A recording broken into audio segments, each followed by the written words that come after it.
Ravi from Equitas Law again. The topic of this video is being requested for, and I must say it's not an easy task to summarize the entire subject into a single video, which will be approximately of 10 minutes. Today's topic is relating to the interpretation of statute as a whole and not any part of it.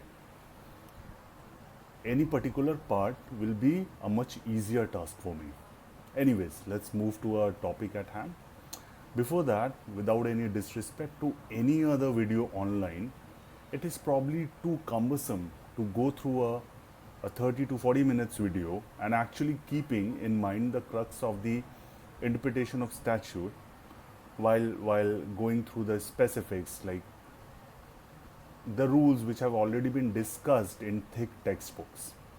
So, just to make understand the students and the new lawyers what actually interpretation of statute is, which is not a codified law in itself or the law made by our legislature.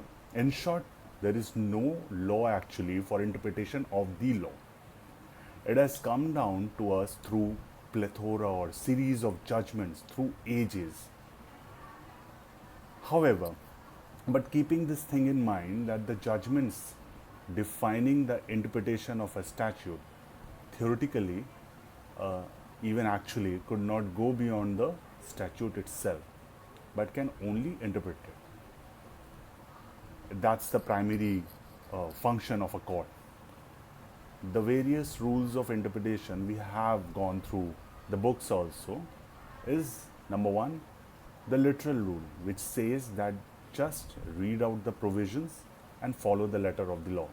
Simple as that. There is no interpretation as such involved.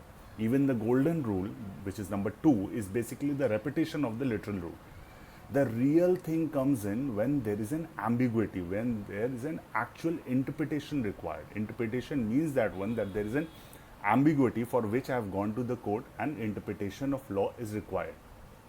If there is a real complication in understanding the letter of the provision of the law of a particular statute, so the court has to make sure that there are defined laws by which we define a particular provision of law. Mischief rule is there, which is also mixed with purposive approach. It's somewhat same, but mischief rule goes to the intent of what's the mischief for which that law is made, and purposive approach goes to the intention of the legislature. Keeping in mind that mischief rule and rule of purposive approach is basically the same rule, but the rule of purposive approach goes a bit more further and goes for the intention of the legislature at the time of passing of the act when the statute is made. We have all heard about these things, Iusdem generis and nociter e sociis. Two canons of the bark of the interpretation appears to be similar, even sound similar. But the moment you see the application, you will see the difference in picture. As I say, most of the time, the devil is in the details.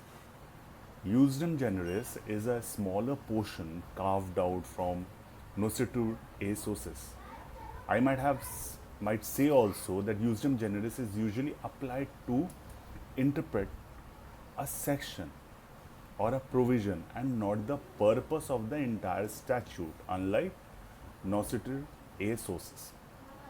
Try to find out the extract of a judgment of the US Supreme Court in McBoyle versus US, which is a 1931 judgment, and Gustafson versus Alloyd Company in 1991. I'll give the citation in the description below.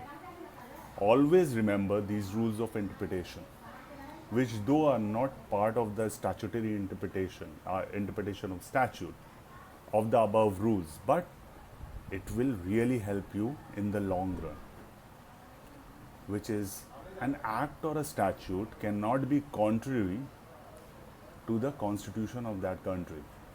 These things are called if they are contrary, are called ultra-virus statutes. But we cannot stop here. Ultra-virus means beyond par, but it has to be beyond something which it is subordinate to. Always keep these things in mind. The rules of ultra-virus will continue with other provisions of the interpretation of statutes in my next video. Please like, share and comment and subscribe to my channel. Thank you.